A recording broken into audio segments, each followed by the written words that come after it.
Queridos, vamos pegar nossas Bíblias neste momento. Quero compartilhar algo com os irmãos. Vamos abrir nossas Bíblias no Evangelho de Mateus, capítulo 11. Leia comigo do versículo 7 até o versículo 19. Então, partindo eles, passou Jesus a dizer ao povo a respeito de João: que saístes a ver no deserto? Um caniço agitado pelo vento? Sim, que saístes a ver? Um homem vestido de roupas finas? Ora, os que vestem roupas finas assistem nos palácios reais. Mas para que saístes? Para ver um profeta? Sim, eu vos digo, e muito mais que profeta. Este é de quem está escrito: eis aí eu envio diante de vós, ou eis aí eu envio diante da tua face o meu mensageiro, o qual preparará o teu caminho diante de ti. Em verdade vos digo, entre os nascidos de mulher, ninguém apareceu maior do que João Batista, mas o menor no reino dos céus é maior do que ele. Desde os dias de João Batista até agora, o reino dos céus é tomado por esforço, e os que se esforçam se apoderam dele. Porque todos os profetas e a lei profetizaram até João, e se o quereis reconhecer, ele mesmo é Elias que estava para vir. Quem tem ouvidos para ouvir, ouça. Mas a que hei de comparar esta geração? É semelhante a meninos que, sentados nas praças, gritam aos companheiros: não vos tocamos flauta, nós vos tocamos flauta e não dançastes. Entoamos lamentações e não pranteaste. Pois veio João, que não comia nem bebia, e dizem: tem demônio. Veio o filho do homem que come e bebe, e dizem: eis aí um glutão e bebedor de vinho, amigo de publicanos e pecadores. Mas a sabedoria é justificada por suas obras. Diga amém. Queridos, essa é uma porção muito linda das Escrituras, porque temos aqui uma porção da Escritura em que Jesus, ele nos fala acerca de João Batista, mas não exatamente João Batista é a figura central do que está sendo dito aqui, mas sobretudo Jesus está fazendo referência ao que se entende desde o livro de Malaquias, o último capítulo do Antigo Testamento, como uma referência ao ministério profético. Quando nós lemos capítulo 4 de Malaquias, 400 anos antes da encarnação de Cristo, antes de Cristo vir ao mundo na pessoa de Jesus de Nazaré, o profeta Malaquias, ele profetizou dizendo que os últimos dias seriam marcados por uma voz profética a convidar e a chamar todas as pessoas ao arrependimento. Uma voz que, como é dito lá, é dito: eis que eu enviarei o meu profeta Elias. E Elias é uma figura que representa o ministério profético de Deus. E diz que essa voz haveria de preparar o caminho do Senhor para que ele pudesse chegar.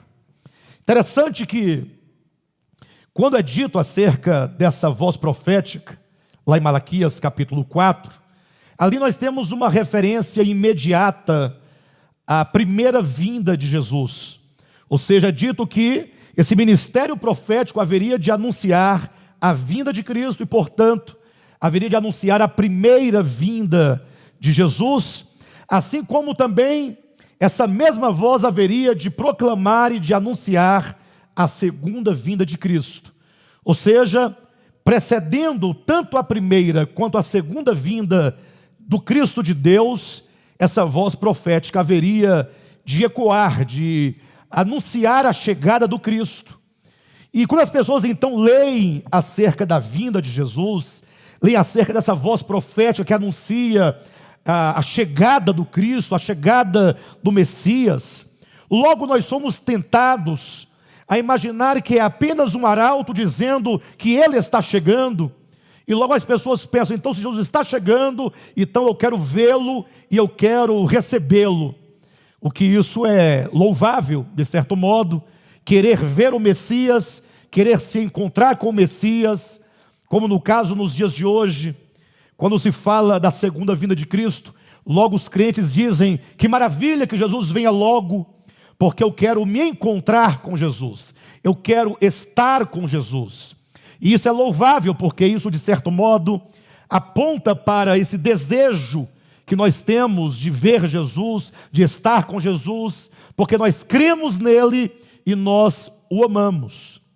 Entretanto, o texto é claro quando diz que essa voz haveria de proclamar as seguintes palavras. Diz assim, que essa voz haveria de preparar um caminho para que o Cristo de Deus pudesse chegar. É dito que essa voz, que essa pregação, que essa mensagem haveria de nivelar todos os terrenos.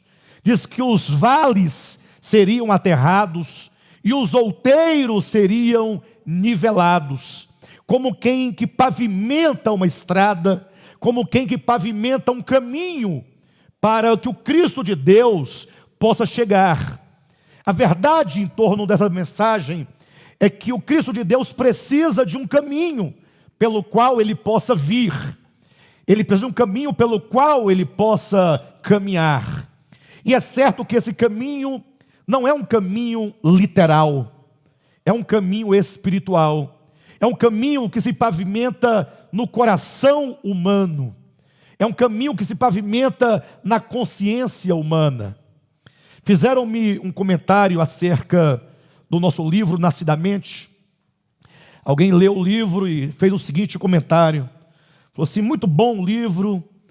O bispo Alexandre está de parabéns pela maneira como ele escreve. Escreve de maneira muito destra, com muita perícia, com bons raciocínios, com boas palavras. Entretanto, veja o comentário. O pastor Alexandre, ele alegoriza muito as Escrituras. Essa pessoa dizia que a Bíblia deve ser compreendida no sentido mais literal possível. Ou seja, quando você ler que é preciso nivelar os caminhos, é preciso aterrar os vales e nivelar os outeiros para que haja caminhos planos. Logo, essa visão, a visão desta pessoa, que é uma visão tradicional, de uma teologia convencional, de uma teologia tida por ortodoxa, uma teologia que aceita, eles dizem logo, deve ser um caminho mesmo que você deve entender. E eu digo, não existe caminho que se prepare para que o Cristo de Deus venha ao mundo. Esse caminho só pode ser um caminho espiritual, porque é um caminho que se abre no coração humano, é no coração do homem, é na alma humana, é na mente humana, nas faculdades humanas, é que o Cristo de Deus quer vir, que Ele quer entrar, que Ele quer se apossar. A terra do coração humano é o lugar que Deus quer tomar posse para fazer do coração humano, do homem, do espírito humano, a sua habitação, a sua morada.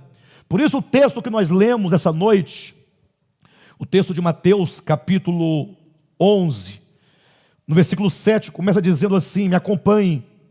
Então, em partindo eles, passou Jesus a dizer ao povo a respeito de João, que saístes a ver no deserto?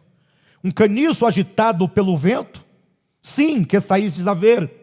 Um homem vestido de roupas finas? Ora, os que se vestem de roupas finas assistem nos palácios reais. Mas que saístes a ver? Para ver um profeta? Sim, e eu vos digo, e muito mais que profeta, este é de quem está escrito, eis aí, eu envio diante da tua face o meu mensageiro, o qual preparará o teu caminho diante de ti. Veja aqui a fala de Cristo referindo-se ao ministério de João Batista enquanto um ministério profético. Interessante que nós, quando lemos a Bíblia, temos um costume ou uma tendência de termos um certo distanciamento entre a nossa experiência e aquilo que nós lemos. Porque ao ler essas passagens, nós pensamos assim: puxa, João Batista veio, anunciou o caminho do Senhor, Jesus veio, mas dificilmente nós paramos para perguntar qual a relação dessas palavras de Cristo com a minha vida, com a minha própria experiência. Poucas vezes nós paramos para pensar, ora, e esse caminho que está sendo pavimentado para o Cristo, o quanto desse caminho tem sido pavimentado na minha própria experiência? Para nós entendermos essa questão desse caminho, queridos, nós temos que entender um pouco acerca da mensagem de João Batista. Imagine, se o Cristo de Deus está vindo, pense comigo por um momento, e se diante do Senhor vem um arauto, preparando as pessoas para recebê-lo, qual é a mensagem urgente desse ministério profético, que deve então preparar o caminho nos nossos corações? Se eu perguntasse aos irmãos, quantos aqui querem que o Espírito de Deus pavimente um caminho no seu coração? Tenho certeza que todos diriam: eu quero que o Senhor pavimente esse caminho.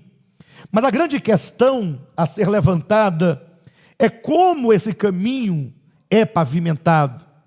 De maneira prática, como eu posso experimentar essa pavimentação dentro do meu coração? É como se eu perguntasse: quantos vales tem dentro de mim? Ou seja, quantas ausências? Um vale enquanto ausência.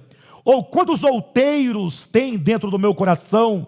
Ou seja, quantos excessos precisam de ser retirados de dentro de mim?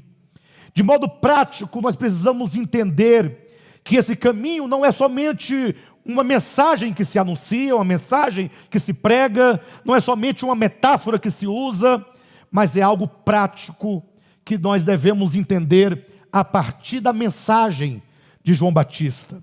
Para tanto, nós já voltamos para Mateus capítulo 11. Convido os irmãos a abrirem rapidamente a sua Bíblia em Lucas, no capítulo 3. Vamos ver o que diz João Batista no seu ministério, que tipo de mensagem ele anunciava, que tipo de palavra abria no coração dos homens este caminho para o Senhor chegar. Capítulo 3, todos encontraram? A partir do versículo 3 diz assim: João Batista percorreu toda a circunvizinhança do Jordão, pregando o batismo de arrependimento para remissão de pecados. Eu chamo a atenção dos irmãos para esse detalhe. Já lemos muitas vezes esse texto. Como nós compreendemos? Olhe na sua Bíblia bem direitinho. Versículo 3. João percorreu toda a circunvizinhança do Jordão, pregando o batismo de arrependimento para a remissão de pecados. Logo, na leitura imediata se entende dogmaticamente que João Batista veio anunciando o batismo para remissão de pecados. Não é isso na sua Bíblia? Sim ou não? Aí logo diz, então o que tem que ser feito? Ora, você aceita o batismo, porque ele veio batizando. Quando então o homem é batizado nas águas, ele consequentemente recebe o quê? A remissão dos pecados. Daí haver alguém que apareça no cenário teológico, no cenário religioso, para dizer que o batismo em água se torna algo essencial e fundamental para que você tenha seus pecados perdoados. Daí a ideia de alguém que pensar, puxa, se eu fui batizado nas águas, então logo meus pecados estão o quê? Todos perdoados. Mas será que esse batismo de que diz a Escritura, esse batismo de arrependimento, não fala do nosso coração, da nossa alma, da nossa consciência, de serem todos eles mergulhados no que a Escritura chama de arrependimento? No grego, metanoia. Batismo de arrependimento significa quando todo o nosso ser, ele é absorvido, ele é totalmente tomado e envolvido por um profundo sentimento e por uma profunda mudança de mente, por uma profunda mudança de coração, uma mudança de alma, uma mudança de vontades, mudança de desejos. Isso porque, queridos, quando Deus criou o homem, pense comigo, o homem criado à imagem e semelhança de Deus, o homem criado da família de Deus, porque diz Deus, façamos o homem à nossa própria imagem, conforme a nossa própria semelhança. Agora esse homem, criado simplesmente, num dado momento da sua experiência humana, ele resolve, ele decide no seu coração se desintegrar de Deus. Ele decide viver por conta própria, decide viver para si mesmo, ele decide viver por si mesmo. É o que comumente se chama de a queda do homem. Nós preferimos chamar a desintegração do homem. Isso porque o homem, ele é criado em Deus.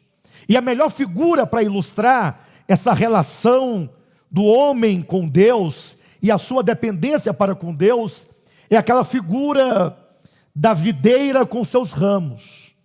Quando Jesus fala, eu sou a videira, vós sois os ramos, todo ramo que estando em mim, se esse ramo não dá fruto, ele é cortado, mas se ele der fruto, ele é podado, cuidado, para que produza mais fruto ainda.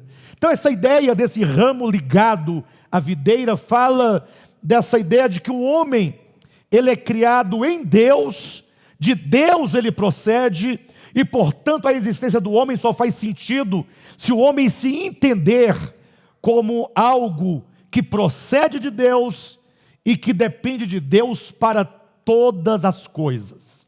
Se você está vivo, é porque Ele é a vida em você.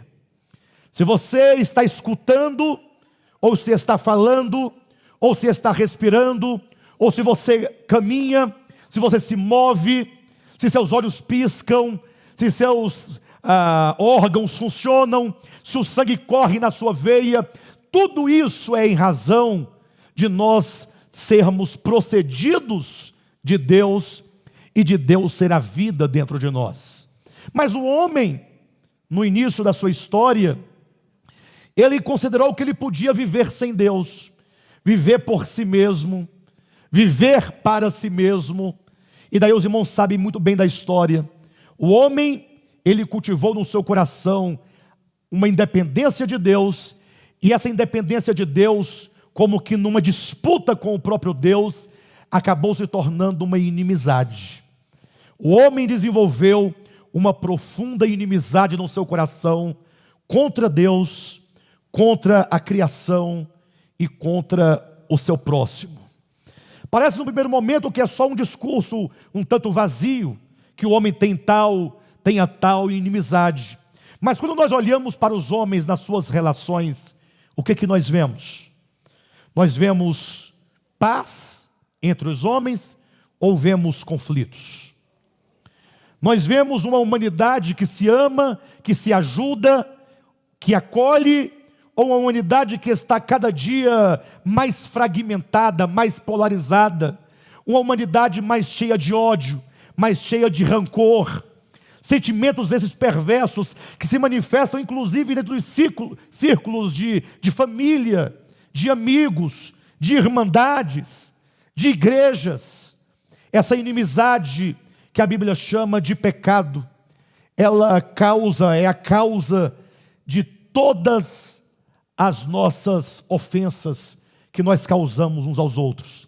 Essa inimizade é a causa de todo tipo de violência que nós geramos uns contra os outros.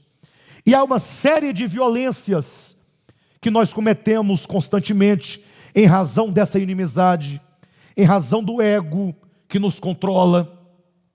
Porque quando nós assistimos a um jornal, por exemplo, que nós vemos ali uma violência de alguém que mata uma pessoa, ou que estupra alguém, fica muito clara e visível essa ideia de violência no mundo. mas nós cometemos as mais diversas violências, sem nem mesmo atentarmos para o fato de que estamos cometendo violência. Quando nós falamos contra o nosso irmão, seja ele quem for, quando nós perseguimos aquele a quem nós julgamos ser o nosso inimigo, quando nós ofendemos alguém, quando nós deixamos de compartilhar, quando deixamos de dividir, quando deixamos de socorrer, ou seja, a violência se manifesta em vários níveis, e essa violência que nós temos, tão natural, tão comum, que chega a ser praticada de maneira tão insensível, tão imperceptível, é a causa que nos impede de acessar e de termos as experiências profundas do reino de Deus, do reino dos céus. Ou seja, enquanto nós estivermos sem experimentar esse batismo de arrependimento daquilo que nós somos na nossa consciência e daquilo que nós procedemos na nossa experiência diária, nós jamais poderemos experimentar verdadeira remissão de pecados. E essa é uma denúncia muito forte, porque o cristianismo entende a remissão de pecados de uma maneira tão dogmática, que eles pensam, não, tão somente eu aceitei Jesus, os pecados estão perdoados. Pastor, mas os pecados não estão perdoados? Então vamos olhar a questão do pecado, ou do perdão de pecados, por dois ângulos. Do lado de Cristo, entenda uma coisa, você já nasceu perdoado. No que diz respeito a Deus em relação a você, no que diz respeito a Deus em relação àquilo que nós somos, aquilo que nós fazemos, entenda de uma vez por todas, que quando é dito na Escritura que o Cordeiro de Deus foi imolado desde a fundação do mundo, vocês entendem o significado disso? O Cordeiro de Deus foi imolado desde a fundação do mundo. Se eu perguntasse para os irmãos, vocês acham mesmo que o Cordeiro de Deus foi imolado desde a fundação do mundo? Vocês acham mesmo isso? Pessoal, olhem para mim, vem aqui. Vocês acham mesmo que Cristo, o Cordeiro de Deus, foi imolado desde a fundação do mundo? Ou foi imolado há 2000 anos atrás, lá em Jerusalém? Desde a fundação do mundo. Agora pense comigo, falando sobre o perdão de pecados da parte de Deus em relação a nós. Pense comigo, se o Cordeiro de Deus foi imolado, conforme Apocalipse 13, versículo 8, desde a fundação do mundo, eu pergunto, se na fundação do mundo não havia ainda os seres criados, antes da fundação do mundo, se não havia mundo, eu pergunto, havia pecado? Se não havia mundo, havia pecado? Se não havia pecado, havia morte? Não, porque não havia morte, porque o salário do pecado é a morte. A morte é o último dos inimigos que o Senhor irá vencer finalmente. A morte é o resultado final do pecado. Então, se antes da fundação do mundo não havia pecado, consequentemente não havia morte, eu pergunto para vocês, como pode o Cordeiro de Deus ter sido morto antes da fundação do mundo? Vocês continuam achando ainda que o Cordeiro de Deus foi morto antes da fundação do mundo? Uns acham que não, outros acham que sim. Quem foi que disse que o Cordeiro de Deus foi morto antes da fundação do mundo? Quem disse na Escritura? O apóstolo João, Apocalipse capítulo 13, versículo 8. E essa é uma verdade fundamental para nós entendermos a relação de Deus para conosco. Quando diz que o Cordeiro de Deus foi imolado, que ele foi morto desde a fundação do mundo, essa é uma verdade fundamental. Ele foi morto, ele foi imolado desde a fundação do mundo. Mas eu pergunto, como pode ele ter sido morto se não havia pecado? E não havendo pecado, não havia morte. A grande questão é que a morte que nos redime de fato, essa morte redentora, ela não está vinculada e não é necessariamente a morte física. A morte que nos redime, essa morte do Cristo eterno de Deus, e essa morte que é eterna, significa a doação de si mesmo para a criação do mundo.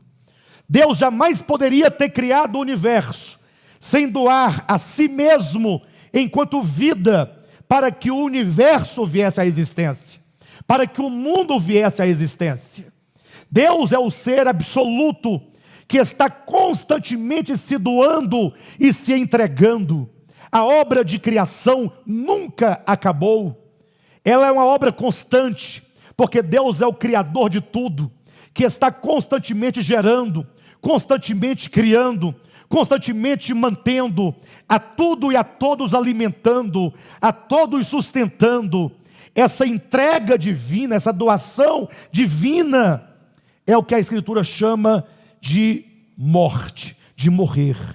Razão, porque quando fala que Cristo morreu por nós na cruz, ao mesmo momento é dito que nós também devemos morrer com Ele. Aí eu pergunto para você, como é que eu posso morrer com Cristo, se Cristo morreu há 2000 anos? Tem como eu voltar no tempo e ser morto com Ele naquela cruz, lá em Jerusalém? Hein, pessoal, ajuda aí. Tem não? E como eu posso então atender a esse apelo de que eu devo morrer com o Senhor? Senão que assim como Ele, abrindo mão de si, se entregou completamente pelo mundo, eu morro juntamente com Ele, na medida em que eu também me dou a mim mesmo e me entrego sem nenhuma reserva para o mundo. Essa morte de Cristo, que é a sua doação plena, essa morte que é dito o Cordeiro foi morto desde a fundação do mundo, é a morte que mesmo também nos perdoa os pecados. Ou seja, quando o mundo é gerado, se ele é gerado pela morte do Cordeiro, então o mundo já nasce perdoado, porque a redenção de Cristo é uma redenção eterna. Então você já tem os pecados todos perdoados desde sempre. Não é pecado que Deus não perdoe. Ninguém será condenado por falta de perdão divino. Agora, o homem experimenta esse perdão, o homem se apropria desse perdão, o homem tem os seus pecados redimidos na sua própria experiência, quando ele entende essa suprema verdade. Quando ele entende claramente essa verdade de que Deus gerou o universo a partir da doação de si mesmo, de que Deus é a origem, a causa, é a sustentação, é o alimento, é a vida. E agora o homem então, quando se percebe que há muito ele se desintegrou dessa dependência de Deus, e então agora ele passa por um batismo de arrependimento. É uma mudança profunda de mente. É uma mudança que acontece dentro do seu coração. É uma mudança que acontece dentro da sua alma. E eu quero demonstrar para os irmãos que esse batismo de arrependimento para a remissão de pecados não é um simples rito, mas é algo que acontece dentro da alma e do coração humano. Continua nesse texto de Lucas, capítulo 3. Prossiga comigo, no versículo 3, dizendo, Ele percorreu toda a circunvizinhança do Jordão, pregando o batismo de arrependimento para a remissão de pecados, conforme está escrito no livro das palavras do profeta Isaías: voz do que clama no deserto, preparai o caminho do Senhor, endireitai as suas veredas. Atenção, todo vale será aterrado, e nivelados todos os montes e outeiros. Os caminhos tortuosos serão retificados, e os caminhos escabrosos serão aplanados, e toda carne verá a salvação de Deus. Dizia ele, pois, às multidões que saíam para serem batizadas: raça de víboras, quem vos induziu a fugir da ira vindoura? Produzi, pois, frutos dignos de arrependimento. E não comeceis a dizer entre vós mesmos: temos por pai a Abraão, porque eu vos afirmo que destas pedras Deus pode suscitar filhos a Abraão. E também já está posto o machado à raiz das árvores. Toda árvore, pois, que não produz bom fruto, é cortada e lançada ao fogo. Agora preste atenção. Então as multidões o interrogavam, dizendo: que havemos, pois, de fazer? E aqui surge uma pergunta de ordem prática. Porque ele dizia: raça de víboras, quem vos induziu a fugir da ira vindoura? Começou a dizer: olha, vocês devem produzir frutos dignos de arrependimento. É uma bela mensagem, mas a grande questão é: tudo bem, diante disso, o que nós havemos de fazer? É onde entra aqui o fruto digno de arrependimento, é onde entra aqui de fato esse batismo de arrependimento. Veja a resposta de João Batista, versículo 11, respondeu-lhes, palavras duras, viu? Quem tiver 2 túnicas, reparta com quem não tem. Olhe para o irmão que está ao seu lado, mesmo longe, à distância, com a máscara no rosto, diga para ele: quem tiver 2 túnicas, dê uma a quem não tem. Quem aqui tem 2 túnicas? Deixa me ver. 7 pessoas têm 2 túnicas. Quem tem 3 túnicas? Quem tem 10 túnicas? Está só diminuindo. Irmão, nós temos que ajudar os irmãos que aqui não tem túnica. Olha que ambiente propício.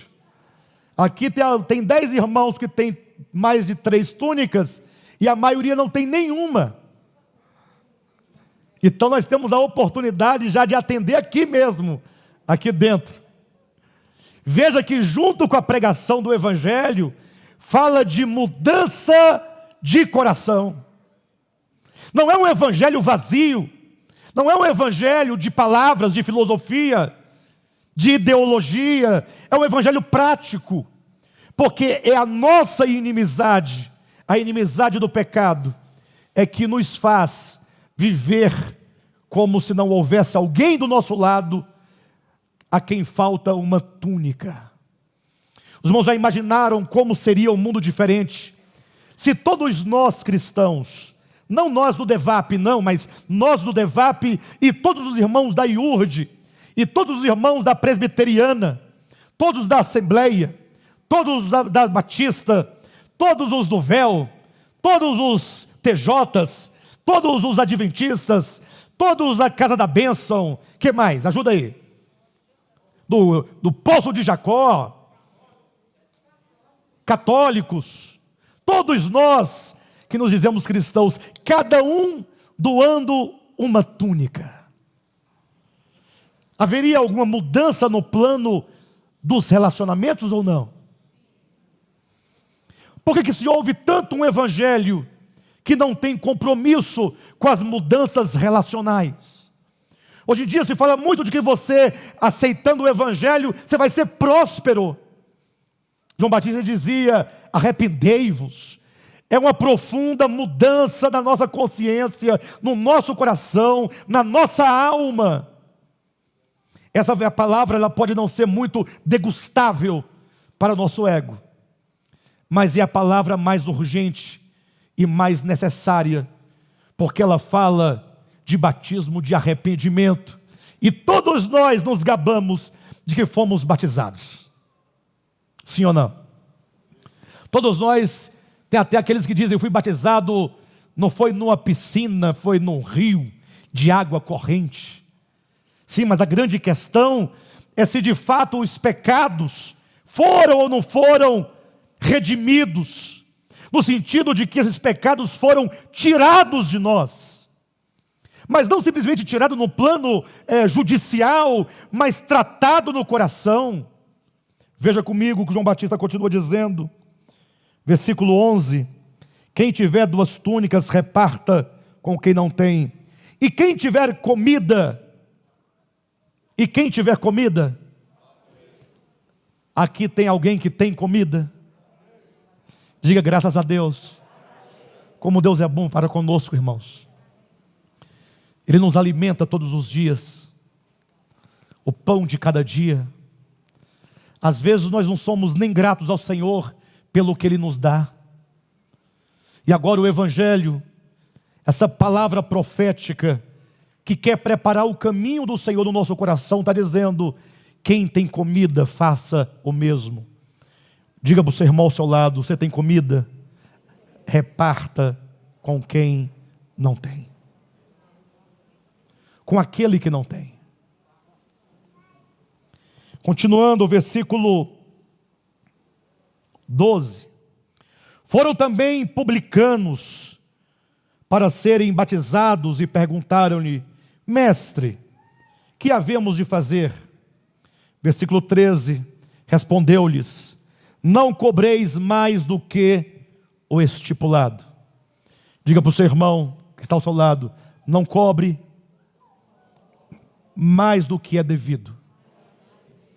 E ainda tem um detalhe: essa palavra não cobreis mais do que é devido, ela ainda é uma palavra rudimentar. Porque quando vem Cristo, Ele diz algo ainda muito mais superior a isso. Ele diz: olha, não volteis as costas àqueles que vos pedem emprestado.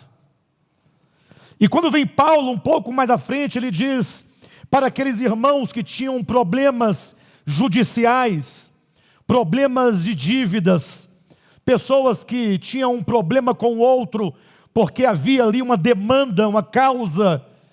E o apóstolo Paulo diz: ora, por que não sofreis vós o dano? Vocês que vão julgar os anjos, vocês que um dia vão julgar o mundo, não sois capazes agora de perdoar aquele que lhe ofendeu, aquele que lhe deve? Então a palavra do Evangelho é uma palavra que nos convida ao uso e à expressão e à manifestação da misericórdia. Misericórdia é uma palavra tão imprópria para os nossos dias. Misericórdia é uma palavra que não se enquadra, não se encaixa no mundo capitalista onde nós vivemos. Porque no mundo em que nós vivemos, aqui cada um vale o que tem. E para que a pessoa possa valer, cada um quer acumular mais que o outro. Mas o Evangelho diz que aquele que tem 2 túnicas, que reparta com aquele que não tem. Que quem tem comida, que faça o mesmo.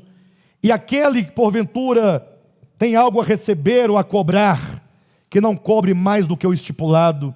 Versículo 14. Também soldados lhe perguntaram: e nós que faremos? E ele lhes disse: a ninguém maltrateis, não deis denúncia falsa, e contentai-vos com o vosso soldo. Se você não quiser dizer para o seu irmão ao seu lado, porque virou muito jargão esse negócio, diga para o seu irmão à sua direita, né? E tem pessoas que são muito reservadas, não querem dizer nada. Então diga para você mesmo.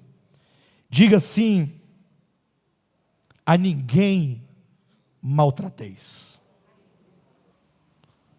Você tem maltratado alguém esses dias? Não. Devemos pensar bem na questão da violência que está dentro do nosso coração. Nos lembremos de Caim, o primeiro exemplo de violência na Escritura, que matou o seu irmão por inveja. E olha que se nós colocarmos essa mensagem, esse procedimento de Caim à luz do Novo Testamento, Jesus disse que nós matamos, não simplesmente porque golpeamos mortalmente o nosso irmão, fisicamente, mas nós o matamos quando nós o desprezamos. Ou seja, a violência não é somente aquela que está visível aos olhos de todos, mas nas palavras, no desprezo. Se andarmos um pouquinho mais depois de Caim, encontramos o caso de Lameque. É dito que Lameque teve duas mulheres, e num certo dia chega Lameque em casa e diz às suas duas mulheres: ouvem, mulheres de Lameque, eu matei um homem porque ele me feriu, e eu matei um rapaz porque ele me pisou. Quantas vezes nós não insurgimos contra o outro, contra o próximo, com violência, e justificamos como Lameque: fiz isso porque ele me feriu, fiz isso porque ele me pisou. O que o Evangelho nos ensina? Amar e perdoar aqueles que nos ofendem, que nos fazem mal, aqueles que nos perseguem. Então, você pode repetir: a ninguém maltrateis.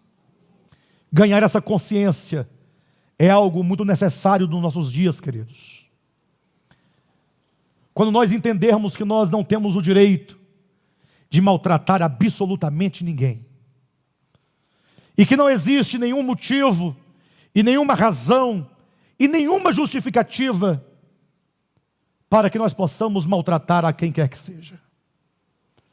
Daí os irmãos percebem o quanto que nós precisamos de ter nosso coração pavimentado, aplanado, um caminho que se prepara para o Senhor voltar. Continua o texto dizendo: não deis denúncia falsa. Alguém aqui já deu denúncia falsa? Sabe quando você recebe uma notícia de alguém e você às vezes nem verificou aquela situação, você nem checou a situação, você já toma por verdade e já sai divulgando aquela história, e já sai levando e falando, como está no livro de Provérbios, né? Pés velozes para derramar sangue inocente. Amados, o quanto que nós precisamos nos voltar ao Senhor, o quanto que nós precisamos rever e reconsiderar o nosso posicionamento em relação aos outros, em relação aos irmãos. Somente quando nós temos uma profunda mudança no nosso entendimento, no nosso coração, quando essas mudanças acontecem no sentido de que você agora não somente está esclarecido, mas você agora assume para você tal comportamento, tal procedimento, por entender a Deus, por entender o Evangelho, por entender o outro, é que você tem de fato uma experiência de arrependimento. Somente aí se experimenta de fato o que a Bíblia chama de batismo de arrependimento, e somente aí de fato você pode falar que você tem uma experiência de fato de remissão de pecados. Não porque Deus não tenha perdoado, ou seja incapaz de perdoar, mas é que os nossos pecados, eles causam a separação entre nós e Deus.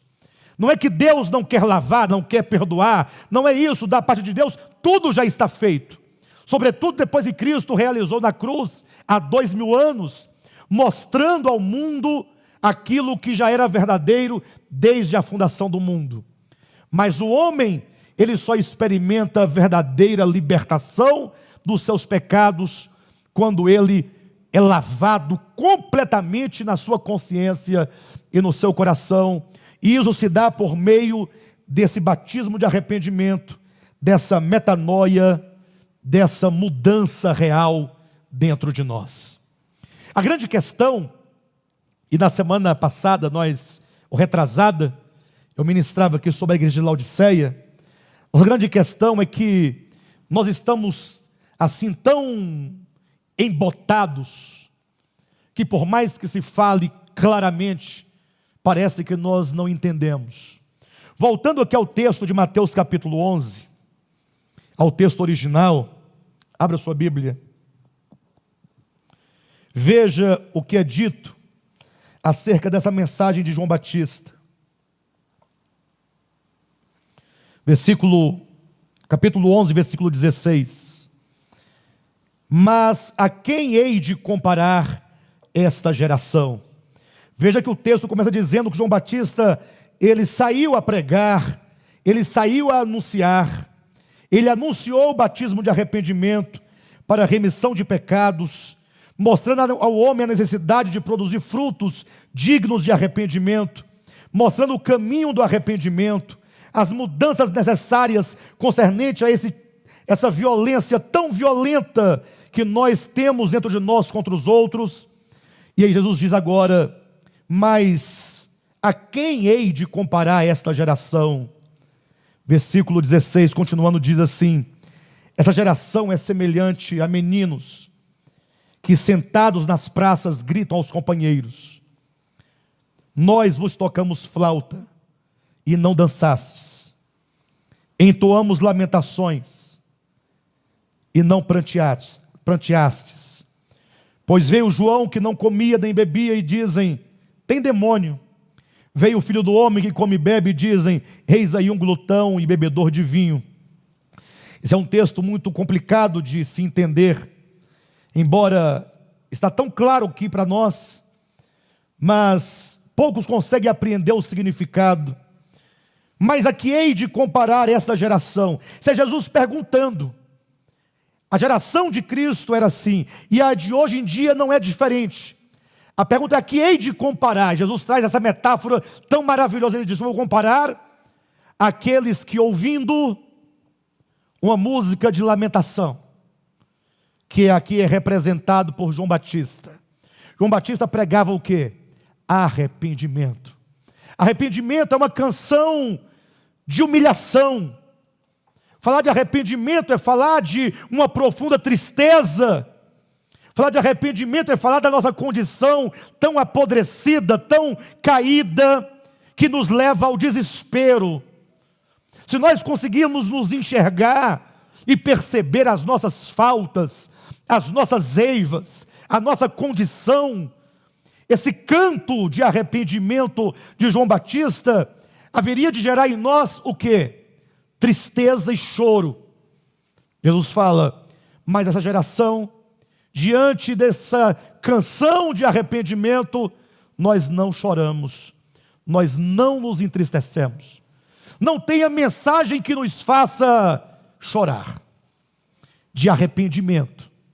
Talvez se fizéssemos uma palavra, trouxéssemos uma palavra de autoajuda, que tocasse nos pontos nevrálgicos da sua fragilidade econômica, da sua fragilidade da sua saúde, dos seus problemas familiares, das suas dívidas, do seu medo da morte, logo você seria tocado profundamente. Veja o quanto que nós somos egoístas.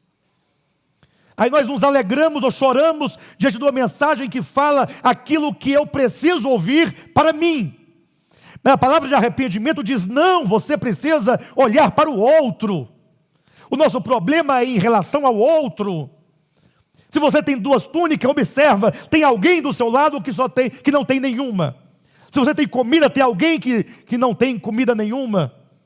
E aí você começa a perceber que essa palavra, esse canto de João Batista, quando diz: nós entoamos lamentações e não pranteastes, fala da nossa insensibilidade diante da pregação ouvida, uma pregação de lamentação, e ainda assim nós nos tornamos insensíveis por não percebermos a nossa condição e somos, portanto, incapazes de nos lamentarmos. Ou então é dito que, diante de uma canção, como diz, nós vos tocamos flauta e não dançaste, é porque junto com a mensagem de arrependimento, vem a mensagem da salvação. Ou seja, você agora pode se voltar a Deus, seus pecados estão perdoados, o Pai te recebe de braços abertos, Ele não lança da sua face a sua culpa, Ele não exige de você pagamento pelo que você dissipou.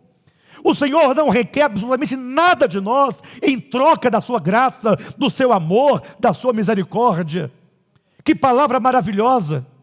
Aquela parábola quando diz que o homem fez uma festa de casamento e mandou chamar ali os convidados especiais, mas os convidados não eram dignos, porque cada um daqueles convidados especiais tinha alguma coisa especial para fazer que não lhe permitia ir à festa de casamento. Aí diz o texto que o dono da festa falou: então sai agora às encruzilhadas, aos caminhos, às praças, às vilas, às favelas, e vai chamando a todos que vocês encontrarem. Mas, Senhor, essa é uma festa de casamento. O Senhor vai chamar os coxos, o Senhor vai chamar os paralíticos, os cegos, os leprosos, os pecadores, os sem oportunidade, os pobres, os miseráveis. E o Evangelho diz: chama todos. Não era para você estar aqui. Você não tinha a dignidade de estar aqui. Mas o Senhor te chamou. Você é convidado à festa. Aí Jesus diz: mas a que eu vou comparar essa geração? Ele diz: eu comparo aqueles que, ouvindo a mensagem da graça, ouvindo o evangelho do amor, do perdão, da misericórdia, não dançam. São incapazes de dançar. Os irmãos percebem quanto que nós estamos carentes de uma metanoia? Sim ou não, pessoal? Vocês querem dançar ou querem lamentar? Dançar. Quem quer lamentar? Deixa-me ver as mãos. 2 pessoas, 3 pessoas. 3 pessoas levantaram. Tem quem queira, mas não levantou a mão. E quem quer dançar? Mais 3 pessoas. Eu vou acreditar que todos vocês estão entendendo. E eu vou acreditar que todos vocês decidiram responder no silêncio do coração. Porque a julgar pela aparência, eu diria: que compararei essa geração? A julgar pela aparência externa, pela chapada do nosso rosto, eu diria: comparar a quê? Que fala do arrependimento, ninguém chora. Fala da graça, ninguém se alegra. Mas talvez, pode ser o caso, cada um julgue lá dentro de si, que essa história de arrependimento, e essa história de graça, para nós ainda é apenas uma historinha. É apenas uma história de igreja. Quem sabe um dia isso não ganhe nosso coração de tal modo que nós possamos nos lamentar dançando e que possamos nós dançar lamentando, tomados de tristeza, por saber o quanto que nós ainda precisamos, mas ao mesmo tempo pular de alegria, por saber que nós temos chance, que o Senhor já nos deu tudo de que precisamos, e de que você pode descansar o seu coração, porque o Senhor já fez tudo quanto nós precisávamos para herdar a vida eterna, e que Ele já se deu a nós, que basta que nós nos apropriemos. Essas violências anunciadas por João Batista, de negar ao outro o bem que lhe poderia servir, é a violência que nos impede de entrar no reino de Deus. Porque se João Batista dizia: arrependei-vos porque está próximo o reino, ele quer dizer que somente nos arrependendo de todas essas violências é que podemos entrar. Então existe um tipo de violência que nos impede. Pastor, que violência é essa? É tudo aquilo que você poderia fazer de bem pelo seu próximo e você deixa de fazer. É tudo aquilo que você, podendo fazer, você não faz, positivamente falando. E tudo aquilo que não devendo você fazer, você acaba fazendo pelo motivo que você acha que é justificável. Entretanto, quero concluir lendo com vocês Mateus capítulo 11, no mesmo texto, quando Jesus diz aqui no versículo 12: desde os dias de João Batista até agora, o reino dos céus é tomado por esforço, e os que se esforçam se apoderam dele.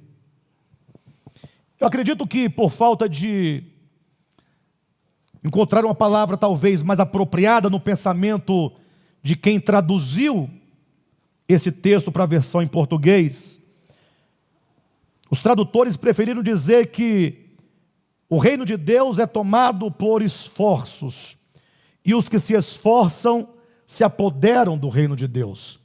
Entretanto, quando se lê esse texto no grego, na língua em que foi escrito, a ideia literal do texto é a seguinte: que desde o tempo de João Batista até agora, o reino dos céus é tomado por violência.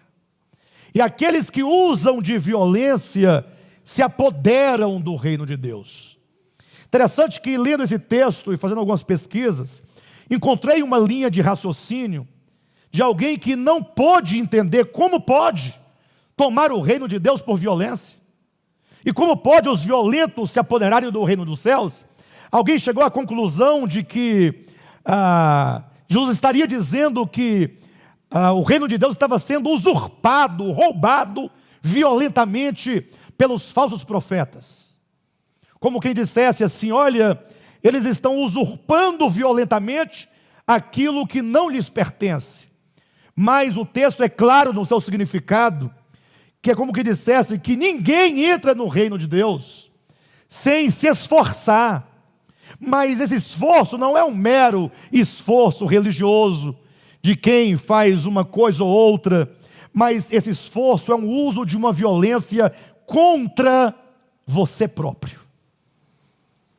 Mas não é a violência que você está imaginando agora, e se esmurrar o seu corpo, fazê-lo sofrer com chicotes, levar pedra sobre a cabeça, mas é como que Cristo dissesse assim: olha, se o teu olho direito te faz pecar, lembra desse texto?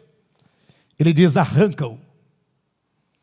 Essa é uma figura de linguagem que Jesus usa, mas ele está dizendo: é melhor você entrar no reino com um só olho, do que perecer no inferno com seus dois olhos.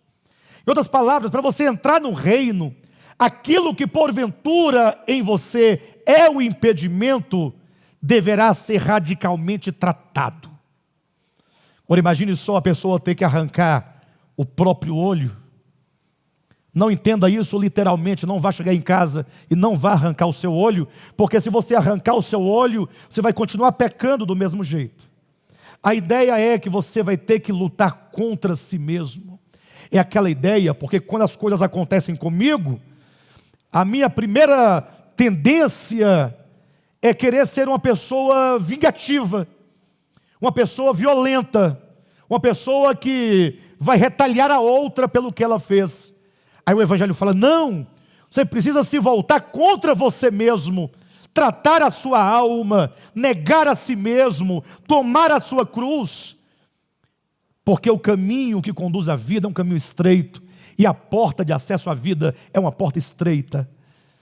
É basicamente aquilo que Paulo diz lá em Efésios capítulo 6, quando ele fala sobre as armaduras de Deus, com as quais nós podemos nos tornar cristãos vencedores. Ele fala de uma série de partes da armadura que são todas defensivas. Ele fala das sandálias, ele fala da couraça, do capacete, fala do escudo, são todas armas defensivas. E só aparece uma única arma lá que é ofensiva, que é a espada do Espírito. Interessante que a palavra espada, lá no texto, não dá a ideia de uma espada com quem você luta para ferir o outro, mas fala de um espadim, de uma pequena faca que você só é capaz de ferir-se a si mesmo. É como quem pega a palavra de Deus enquanto a espada do Espírito para tratar a si e não para tratar o outro. É um fazer morrer a si mesmo. É um uso de uma violência, essa violência, entenda-se, entre aspas, que se usa contra si mesmo. O Senhor está simplesmente, queridos, nos chamando a compreender que o Evangelho, ele é algo muito prático. O grande empecilho do Evangelho, sabe o que é? Sou eu mesmo. É o grande empecilho do Evangelho. E nós, como cristãos, sobretudo os que estão na égide desse ministério, temos que compreender que esse caminho que nós temos sido conduzidos é um caminho de aperfeiçoamento pessoal, é um caminho de cura, é um caminho de salvação. E cada um de nós, cada um individualmente, precisa pensar de si mesmo sobre esse caminho. Não adianta enganar a nós mesmos. Não existe outra palavra.